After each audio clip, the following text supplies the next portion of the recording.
kanji play. Upon your eye, Africa dinke.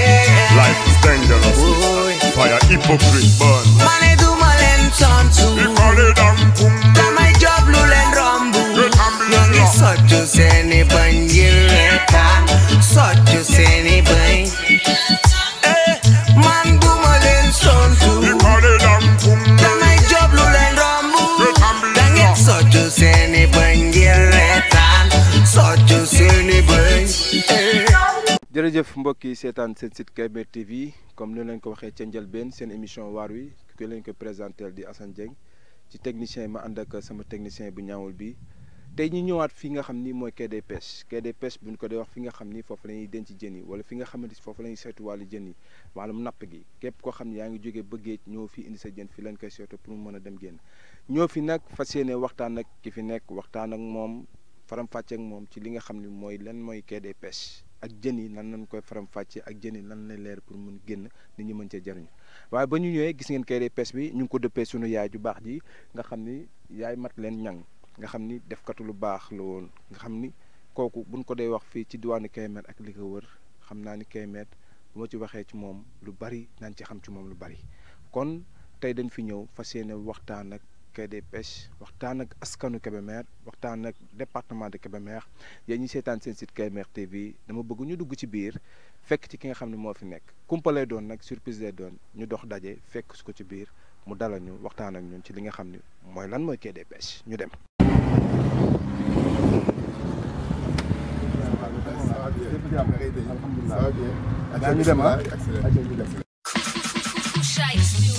Tabili bili bang bang bang bang bang way. Tell you right, Tusoma kanji play. upon your eye, Africa dinke. life is dangerous. Boy. Fire hypocrite burn. Mane du malen santu. Ikale dan kum. Damay job lu leen rombu. Ñoo ngi soccu seeni bañ ngir reetaan. Soccu seeni bañ. Man du malen santu. Ikale dan kum. Damay job lu leen rombu. Da ngeen soccu seeni bañ ngir reetaan. Soccu seeni bañ. Aduna. waaw mbokk yi jërë ngeen jëf gannaaw ki nga xam ni mooy monsieur le directeur ba mu ñoo dalalee xam naa ni bu ma ko joxee micro askanu Kaymer dina xam ni ki ma jox micro mooy kan di leen fàttali yéen seen émission waar wi ku leen koy présenté Assane Dieng ne ci caméraman bi di sama xarit bu ñaawal bi sama Ndiaye Alaaji Modou Thiam Ndiaye directeur da lay nuyu di la wax asalaamaaleykum. maaleykum salaam maa ngi leen di fay man tamit bu baax maa ngi leen di fay bu baax. ñu gën a xam ci directeur tur wi Omar Lay ñu ràññee la ci goxub Kébémer ràññee la ci askanu Kébémer tey ñu fekk la fii ci quai des pêches ñoo fi fas yéene waxtaan ak yow ndax mën ñoo tàmbali ci waxtaan wi ci li nga xam ne lan mooy quai des pêches. waaw maa ngi leen di fay bu baax ñëw bi ngeen ñëw fii kontaan nañ ci trop parce que nga fekk ay ndaw yoo xam ne dañuy liggéey nga fekk leen di saytu seen liggéey loolu lu ama am solo la moo tax liggéey bi ngeen di def nii ñun dañ ci kontaan parce que yàgg nañ leen a suivre à travers les médias di xool seen liggéey yi ngeen di def moo tax vraiment tey ñëw bi ngeen ñëw fii daal dañ cee bég quoi bég nañ ci lool. léegi liggéey bi ñuy def fii dafa nekk liggéey boo xam ne liggéeyu jën la mooy affaire yu jën la donc oto yi di dem di embarquer di dem di ñëw ci loolu la ñuy liggéey. moom la ñuy wax wàllu jën muy quai des pêches. waaw moom la ñuy wax wàllu jën muy quai de pêche fii nekk aire de débarquement donc aire de débarquement mooy oto yi dañuy jógee fu nekk partout au Sénégal di ñëw fii bu ñëwee fii rek la ñuy ñëw ndax région bi amul benn quai de pêche bi moo fi am muy bii donc ñuy débarquer oto yi di débarquer di ñëw fii di wàcce jën yi di dellu loolu mooy liggéey bi. kon mën nañu wax ni bépp jën bu ñu napp génn ko ci géej gi balaa moo dem fenn fii lay jaar ñu saytu ko ba noppi mu doog a génn. waa du ma ni yëpp fii lay jaar waaye yu ci bëree bëri fii lay jaar ndax dina am oto yoo xam ne dañuy jógee vers Joal Fadiouth am yu jógee ay Saint-Louis am yu jógee ay Mbour partout au Sénégal am yu jógee Tëngéej Dakar fu nekk la ñuy jógee di ñëw fii mais yu ci bëri dañuy jógee ci yeneen gox yi ñu ñëw fii di ko fi wàcce. yu ci bëri dañuy jógee ci yeneen gox yi ñëw fii di ko wàccee waaye tey jii ndax mën nañoo xam ni ñaata gox ñooy ñëw fii tey di indi seeni oto ngir soytu li nga xam mooy jën yi. waaw pratiquement dina am lu mat ay 7 gox dinañ jóge ci yeneen gox yi di ñëw fii ay Taïba Saint-Louis Lompoul Mbour Joal Fadiouth dëkk yu bëree bëri dañuy ñëw jóge ci yeneen gox yi di ñëw fii dana am ay parfois 8 parfois 7 gox yoo xam ni jóge ci yeneen dëkk yi di ñëw fii. macha allah mbokk yi dégg ngeen ko Amadou Lay moom lañ seeti woon directeur bi moom lañ seeti woon tey ci quai des pêches waaye bëggoon nañoo xam nag quai des pêches ban at la taxaw fii nga xam ne mooy goxub Kébémer ak kan moo ko sos. waaw au passage may nuyu monsieur le maire Lamine Thiam ndax initiative bi moom moo ko def moo nekkoon di yéeg di wàcc ba créer fii tey quai des pêches bi donc. bi loolu amee toog nañ pratiquement ay 6 ans yoo xam ni kenn ubbiwu ko bon nekkoon ci di defaraat dem dikk di xool jël temps parce que lii nekkul lu facile nekkul loo xam dafa yomb parce que autour bi ñu ngi ko defaree pratiquement 100 et quelques millions donc nekkul woon loo xam dafa facile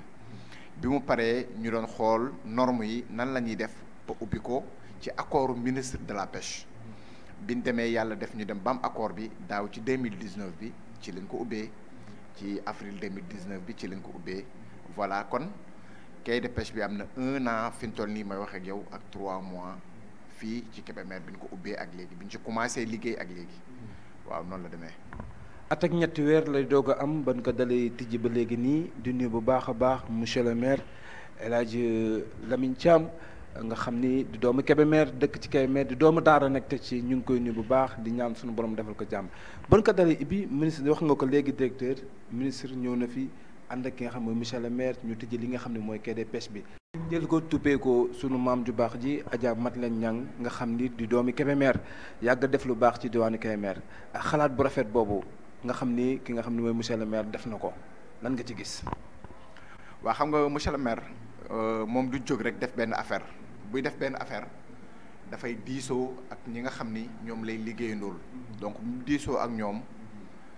ñu ay borom xel yi rafet ñu ci mel ni ay ñoom Mbengue ñaa mu toog ak ñoom ak ñeneen ñu ko wër waxtaan ak ñoom waxtaan boo xam ni proposé leen quai bi kan la ko war a tuddee bi mu leen proposé ku nekk génne sa xalaat finalement ñu trouvé ko maire Madeleine Niang mu nekk mu dëkkoon Kër Paasulay aw nekk ñoom seeni waajur ñu ne moom moo njëkk jaay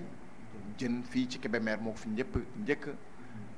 jaay jën jóge Ndar di fi indi ay jën di ko jaay ba nit ñi commencé roy ci moom xam ni lii lu baax la te jigéen la boo xam ni bu mën góor la woon nekk jàmbaar nit ñi jigéen ñi nag yeneen jigéen ñi di ko roy ci loolu pour ñoom it am lu ñuy liggéey pour mën ko yóbbu seen kër loolu moo indi tey ñu dem ba tudde ko lii bi ñu ko tuddee tamit Kébémer ñu bëri pratiquement ñëpp sax laa wax am ci fierté parce que loolu xalaat boobu bi ko ñoom monsieur le maire xalaatee dañ ni woon ñoom nan lañ xalaatee lii ndax keneen lañ doon xalaat lañ koy tuddee wala ñeneen mais ñu jël ko delloo maanaam di wax buum ca mboy mboy ga maanaam waa buum ca mboy mboy ga maanaam liñ xalaatoon wala liñ nit ñi bëri xalaatuñ ko woon ñu def ko loolu moo am solo te loolu lañ mujj def. loolu la wolof Njaay di wax xandoor bu dambee ci waar wàcc na nag gis nga sunu maam ju baax ji Adja Madeleine Niang yal na yàlla yokk leeram taas ñu ci barkeem di waajur ñu nga xamante si ni ñoom su lay aw ñoom it nga xam di ay jàmbaar loolu nag ñoo ñi nga xam ne liggéeykat dëgg leen nag ñu ngi leen di ñaanal suñu borom defal leen jàmm musal leen ci ndog te ñu farum ndog. directeur bëggoon na ñoo xam tamit ñi nga xam ñi ngi indi seen jën ndax mu ñëwee indi seen oto def ci jën ba mu fees ndax bëgg na ñoo xam ñoon bu ñëwee dañuy peese jën yi wala soit dañuy ñëw jaay jën yi rek ñu daal di dem seen yoonam déet. waaw voilà laaj nga question bu am solo parce que li nga wax ni ci affaire jën bi moo ci ëpp solo jën yi bu ñëwee fii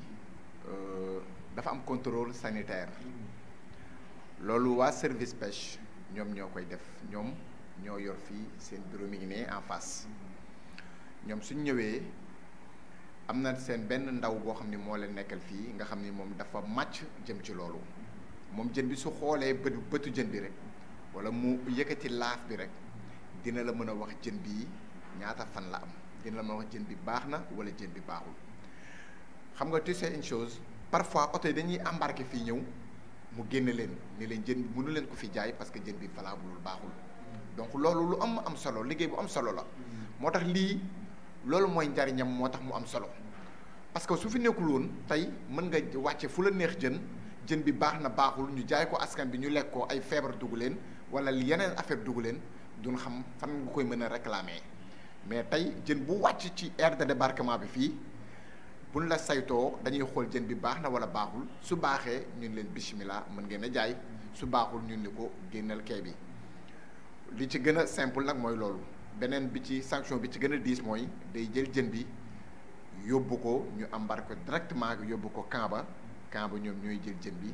daal di koy xool soit ñu tuur ko su fekkente ni jën boo xam ne mën nañ ko utiliser ñoom boo xam ne du yàqu-yàqu bu kii boobu après ñoom dañ koy jël utiliser ko. kon mën nañu wax ni jën bu fa dugg daal bala ngaa génn dañ lay saytu ba noppi xool ñaata fan nga am ba xam mën ngaa dem ci askan yu ñëw jariñoo leen déet am wala soit boo fa duggee lépp lu ci mën sa am tamit dañ koy saytu loolu nga bëgg a wax daal maanaam. waaw loolu laa bëgg a wax maanaam jën buy dugg Kébémer askanu Kébémer jën bu ñu mën a lekk na seen xel dal xam ni jën bi bu fekkee fii la jaar jën bi dinañ ko jëy saytu ko ba pare bindal ko këyit ni la yow borom oto bi mën ngaa jaay bismillah jaayal nga soog a commencé jaay sa oto. ndax yenn saa yi du ngeen faral di gis ñu napp ay jën yoo xam ni day am gàllankoor wala soit ñuy gis jën yoo xamante ne leen jën wi kat ndax mën nañ koo jaayam déet yenn saa yi loolu du leen dal. waaw sama biir wax sànq maa koy wax yenn saa yi oto ñëw fii bu oto ñëwee ñu xool jën bi baaxul bu ko defee contrôle sanitaire bi ñu koy wax Ousmane Ndiaye bu xoolee jën bi baaxul day génnewaat oto bi du jaay oto bi du ko jaay wala mu saisir oto bi noonu lay def fii moom oto bu jën buñ fi jaay jën bi dafa fekk dafa valable moo tax ñuy jaay oto bi moo tax oto bi balaa moo jaay day génne service pêche bi contrôle sanitaire bi da koy jox mu jox ko kii bi comment dire encore da koy jox mu jox ko échantillon bi boo ko joxee échantillon bi après moom mu xool jën bi ndax jën bi valable na wala jën bi valable pour ñu mën ko jaay wala ñu bañ ko mën a jaay su valable mu jaay ko su valable bu ko defee mu tëj oto bi ni ko yow doo jaay xool yan sanction la war a teg ci moom. mais damay faral di gis ñu ne jën yi dafa bari façon ndax am na ñuy wax ay sompaat am na ñuy wax ay yabooy am na ñuy wax jën fiiriir am na yeneen xeetu jën ndax mën nga ma limal ci yenn jën yooyu. waaw xam nga façon jën yi moom boo ko doon lim du jeex ndax xam nga yàlla suñu borom mi ngi wax ci alxuraan mu ne li nekk ci géej gi li ngeen xamul moo ko ëpp kon jën yi xanaa tudd ci rek yoo xam ne mënul ñàkk mooy yoo xam ne ay coof dañ fiy ñëw ay sompaat dañ fiy ñëw ay gis dañ fiy ñëw ay waxandoor dañ fiy ñëw ay yaax dañ fiy ñëw yabooy bi dafiy ñëw yabooy bi moom dafiy ñëw lu bëri moom toujours dafiy ñëw ok ak yeneen jën façon jën yi ba xam nga dafa bëri façon jën yu bëri dañ fiy ñëw su fi ñëwee nag yooyu yëpp comme ni ma la ko waxee dañ leen di saytu xool leen su fekkente ni war nañ ko mën a jaay ñu jaay leen ñi koy jaay leen seen liggéey ñi nga xam ni valableul ñu teey leen war a teg si ñoom ay sanction ak yooyu comme ni ma la ko waxee. directeur bi waxtaan wi neex na loolu ndax jën yi tamit bu ñu ñëwee fii dañ leen di peese pour mën leen a jox seen i borom ñu mën koo jaay wala soit bu ñu ñëwee dañuy comme ni nga ko waxee ci njëlbeen ñu superviser jën yi xool ba xam baax na ñu soog leen jox seen kees bi dama déet. waa d'habitude fii bu oto yi ñëwee jën yi dafa am lu ñuy wax ay co-mareyeurs dafa am ay mareyeurs ak ay co-mareyeurs mareyeurs yi ñoom ñooy débarquer di jóge ay Mbour comme ni ma la ko waxee ay Tëngéej ay Saint-Louis partout au Sénégal ñoom bu ñu ñëwee fii dañ fiy fekk ay co-mareyeurs ñi nga xam ni ñoom ñooy jël oto yi suñ jëlee oto yi daal di leen koy ñoom ñoo koy bind par exemple ñu ne diw jël na fi ñaari kees diw jël na ñetti kees diw jël na ñetti kees ainsi de suite donc bu après bu ñu ñëwee ñoom ñooy def loolu ñoom en général duñ ko jaay ci PC quoi mais dañ koy jaay par kees par exemple ñu ne kees gi comme fi toll nii le moment où je vous parle su fekkee ci jën dafa am kees bi dañ koy jaay ay 10 000 ay 10 000 11 000 yooyu mais bu jën chéré ba cher nag dañ koy jaay sax ay kees 50 000 jën yi ngay gis démb fii ñu jaay ko fi ay kees 11 000 10 000 su jën demee ba jafe dañ koy jaay ay 50 000 donc moo lay wan ni période bi le moment où je te parle mooy jën am na quoi. kon mën nañu wax ne jamonoy tàngoor ci la jën di am jamonoy sedd jën du am. waaw non parfois day dépendre ci climat bi. su fekkee ne dafay ngelaw wala muy taw lu bëri ñi nga xam ñooy nappkatu jën yi ñoom duñ dem géej. waaw ñoom duñ dem géej quoi parce que xam nga du wóor géej gi nan la géej gi parce que fonctionne parce que géej moom yàlla rek moo ciy musal nit waaw moo tax ñoom ay jàmbaar lañ quoi yàlla na leen yàlla taxawu gën leen a may ay kii quoi donc loolu ci dem seen géej ci loolu lay dépendre voilà ci loolu lay dépendre quoi. tey directeur bu ñu doon wax ni oto yi bu ñu indee jën yi tey mën ndax mën ñoo wax oto yi ñaata kees jën lay def ci biir ñaata kees la ñuy ranger ci biir oto bi keesu jën 10 5 20 wala 30. Parfois ça dépend ci oto yi parfois nga gis oto bu yàpp lu mat 200 kees wala 250 kees dina am oto yu koy yëpp. loolu xaalis la. kooku waaw xaalis la di nga gis oto yoo xam ni dañuy yàpp ay 100 kees. am oto yi yëpp 50 kees voire ku nekk sa doole fu mu toll yow ça dépend ci mareyeur bi ñu dooleem toll. am na ñoo xam ne dañuy yëpp ay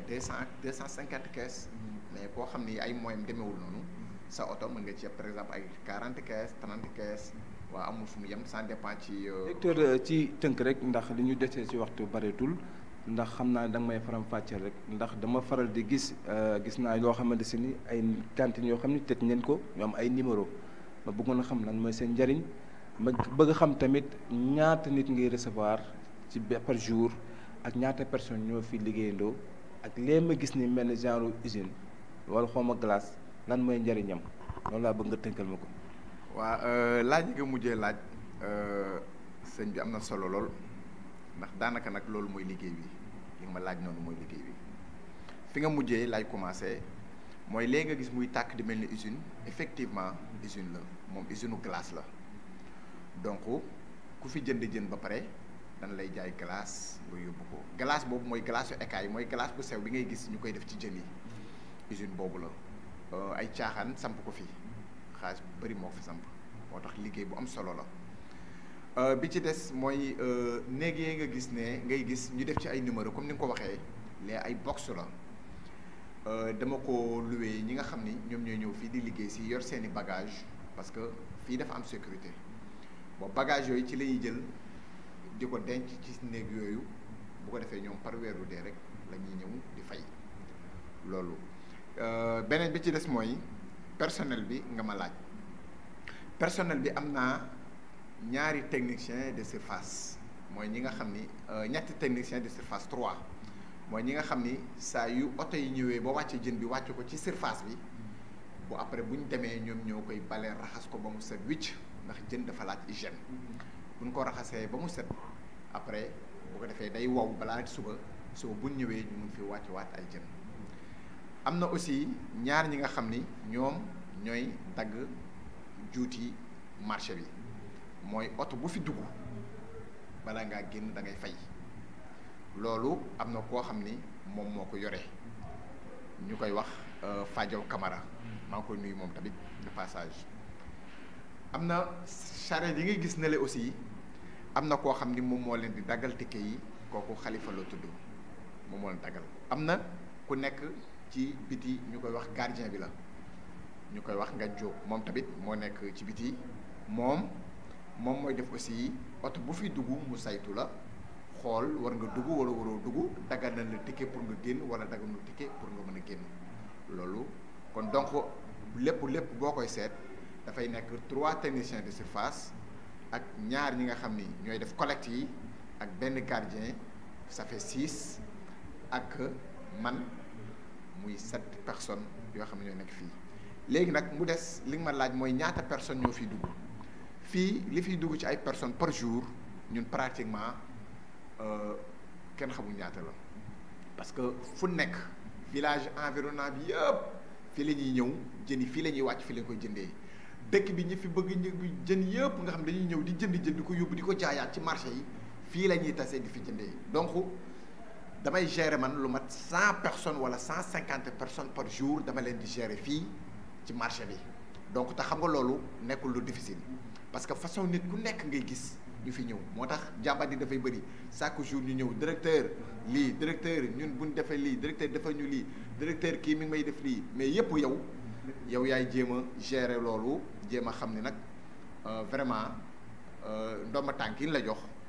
joxuñu la ko pour yow nga nekk fii di werante wala ngay ŋaayoo dañ la ko jox pour ne serait-ce que bu problème amee nga woo leen ci sa bureau dalal leen waxtaan ak ñoom ku nekk nga remettre ko à sa place nga tegaat ko ci place am pour que liggéey bi mën a dox parce que ñun ñëpp liggéey moo ñu fa indi man liggéey moo ñu fa indi malgré damay toog sama bureau su affaire yi paree ñu ngi fi doon liggéey yëpp ñëw jox ma bind sama rapport daal di teg bu ko defee noonu daal la liggéey bi demee. waa Kébémer TV moom sérieusement man bi ma njëkkee dégg seen ay reportage yi def dama ne lii dafa manqué woon Kébémer parce que dafa nekk liggéey bu am solo boo xam ni dañ koy def lu làqatu ñoom ñoo koy feeñal parce que lii tey ñu bëri mënoon nañ ko bañ a xam mais tey lii tey bu jàllee ñëpp ku nekk du nekkoon doomu Kébémer nekk ci yeneen dëkk nga gëjoon fi tey suñu la ko wanee di nga xam ni Kébémer am na benn avancement boo xam ni ñu ngi koy jéem a def moo tax Kébémer TV dañ leen di ñaanal ngeen dem ba mel ni ay 2STV dem ba mel ni yeneen télé yu mag yi ngeen dem ba mel noonu vraiment di nuyu Modou Mothiam vraiment Mothiam nekk un gars très dynamique nekk un gars très sérieux bi ñu gisantee mu wax ma ni ma dama bëgg ñëw foofu def benn reportage xam nga fàttaliwaat ma ko ma xam ni kii li muy wax dëgg la ci moom nekkul wax boo xam daf ko wax rek bàyyi ko donc mu nekk gaa bu sérieux te liggéey moom bu sérieux wee rek daanaka li nga ci bëgg di nga ko ci am. yow tamit Assane ñu ngi lay nuyu bu baax di la nuyu vraiment yow tamit lu nekk mën ngeen ko am parce que ay waajur yu baax ngeen am ba pare yéen tamit ngeen baax nekk ci dëkk bi tamit yaru comme ni ma la ko waxee yàgg mu yëpp kenn musi leen a xam ci ay caaxaan wala ci ay ñàkk fayda. donc li leen xam mooy ngeen dem def seen liggéey def seen reportage dem dellu moo tax ku bëgg am ay information Kébémer boo tàppee Kébémer TV loo bëgg gis di nga ko ci gis vraiment ñu ngi leen di nuyu di leen gërëm di leen remercier. jërëjëf directeur sa dernier mot. voilà sama dernier mot mooy encore une fois ñuy remercier monsieur le maire bi nga xam ni moom la yàlla def. bu jiite Kébémer. mais yow monsieur le maire am ngeen ay relation yoo xam ni da nga bokk sax yow ci maire bi. waaw am nañ ay relation yoo xam lu yàgg la woon man ak moom du tey lu yàgg la woon daanaka 2004 ba léegi ñu ngi ànd di liggéey xam nga loolu du tey donc mu nekk koo xam ne tamit ku sérieux la parce que nit boo leen yàggee rek parce que yéen ñaar da ngeen xaw a nduroo ay jikko moo tax ngeen yàgg boobu ba léegi ñu nekk di ànd di liggéey ba yàlla def tey mu dénk ma. lu toll nii xam nga lu toll nii ñu dénk lu ko yow nekkul lu c'est pas donné à tout le monde parce que liggéey bu yaatu la laaj liggéey bu rëy la laaj waaw expérience la laaj mais aussi détermination la laaj mais yàlla mi ngi ñuy dimbali boobu ba léegi bi ñu ko yoree ñu ngi ciy góorgóorlu di ci def liñ ci mën pour mu gën a avancer loolu ñu ngi ciy góorgóorlu donc de passage ma koy nuyu di ko ñaanal yàlla li mu bëgg ci dëkk bi moom moo ko xam yàlla may ko kattan ak wér ba mu mottali ko parce que liggéey lu am solo mooy fi nga dëkk gox bi nga dëkk nga jéem ci liggéey pour gox bi jéem a avancer te loolu mi ngi ci loolu ñun ndaw yi aussi ñu ngi ci loolu la nekk yéen ñi aussi ci loolu ngeen nekk mooy xool lan mooy doxal dëkk bi ñu nekk ci parce que boo xoolee 10 ans ci ginnaaw dëkk bi y avait rien amuloon lu bëri mais actuellement franchement lu bëri am na fi yoo xam ne amu fi woon góorgóorlu la ba indi fii def fi quai de pêche bi loo xam ne ay 160 et quelques millions lañ ci def indi fii lu mel ni ay sapeur pompier instauré fi lu mel ni ay police instauré fii yokku courant bi yokku ndox bi seen hauteur def beaucoup de choses jël ay yu bëree bëri yoo xam ne su ma nekkoon fii di ko wax tey du jeex donc lu waxuma ko pour dara mais juste pour que mi ngi jéem a góorgóorlu di teg ay pas pour dëkk bi mu jiitee avancé loolu juste moo tax moo koy wax quoi donc di ko ci ñaanal yàlla may ko ci mu gën a li mu bëgg mu gën a dem ci kanam quoi. wax sa mbaax waaye du wàññi sa mbaax dara ndax yéen ñaar ba ngeen di ànd yàgg na 2004 ba 2020 loolu du tey démb la woon di ko gërëm di ko sant bu baax monsieur le maire El Hadj Mouhamadou Lamine Thiam yal na yàlla defal ko jàmm ak ñu mu ànd ak ñëpp ak conseil municipal ñu ànd yëpp di liggéey yàlla defal ko jàmm ba lépp lu mu bëgg mu am ko di la sant bu baax directeur di kontaan ci yow di am mbégte ci yow bu baax mbokk yi seetaan seen site KML TV ñu ngi leen di jox dig daje seen émission waar wi chaque 15 jours wala chaque une semaine dañuy dem ci yeneen gox di leen joxaat seen yeneen message ci fi nga xam ne mooy KML TV que leen ko doon présenté Assane Dieng ki nekkoon ci technique bi ki nga xam ni El Hadj Mboccaam Ndiaye sama cameraman bu ñaaw bi di leen jox dig daje ba beneen jërë ngeen jëf.